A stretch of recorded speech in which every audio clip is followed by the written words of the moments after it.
In this video, I'm going to try and teach you a couple knots that I find are useful for SOTA and POTA and just portable operating in general.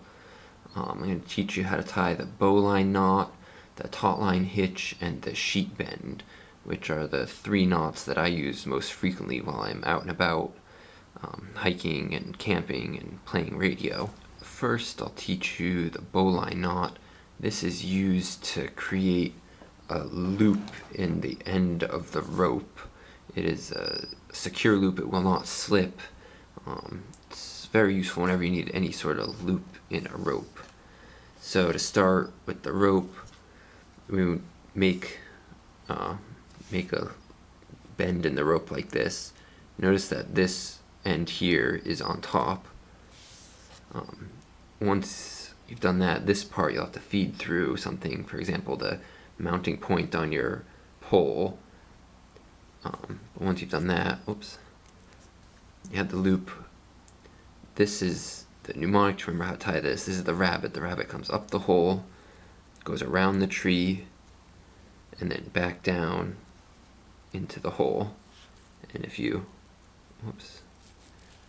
pull that tight, you get a knot that looks like this. This is the bowline. This loop will not slip no matter how much you pull on it. It is fixed. You can put pretty good load on it. So now I have this. This will be tied around the pole up here, and I can run that end down to a stake or whatever. Even pulling on this rope, tightening the knot, it still comes apart really easily. The second knot is the taut-line hitch. This is a sliding knot which is useful to adjust the length of a rope.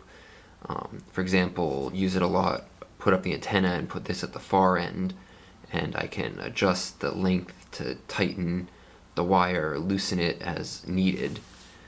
So I'll use the tripod, which is just off the camera here, loop it around there. So now this end here is off to the antenna or off to your tarp or tent or whatever. You take it, this running end crosses over, and you go around once and around twice, so it looks sort of like that, and then it comes up to this part and tie a single half hitch there. And once you've dressed the knot appropriately, you'll see there is a hitch there, and this is easy to slide, and I don't want to pull too hard since the camera will move, but I can put a little tension on it and it won't slip, and I can easily adjust it. Pull a little more, still doesn't slip, so it's great for adjusting the length of your rope. Super easy to untie too. That's how you know you have a good knot, if you can tie it and untie it easily. The third knot is the sheet bend. Let's say you have two ropes, neither of them are long enough to do whatever you're trying to do, so you gotta connect them together somehow. The sheet bend is my favorite way to do that. So I usually start with the bigger rope.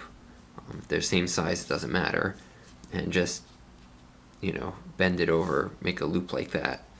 Then with the smaller rope, you come, find the knot fraying end. The smaller rope, you come up through the loop, you go around the back, and then you have to go underneath this little loop here, right there, and that is the sheet bend. And once you've tightened it, I can pull on these, and you can see it won't slip even if I pull as hard as I can. And even after you've done that, it's not hard to just come and untie it. Simple as that. So you might know the square knot is very similar. You can use that to combine ropes, but it tends to slip. It's just not as secure. So that's the square knot. You can see when I pull, I can almost pull it apart if there was a little bit less, or maybe if they didn't have the fusing on the end there, it would slip right out. But I would not recommend the square knot for doing that. Use the sheet bend, which looks like this. These knots are not hard to tie, but they do require a bit of practice to be able to tie them quickly and accurately every time.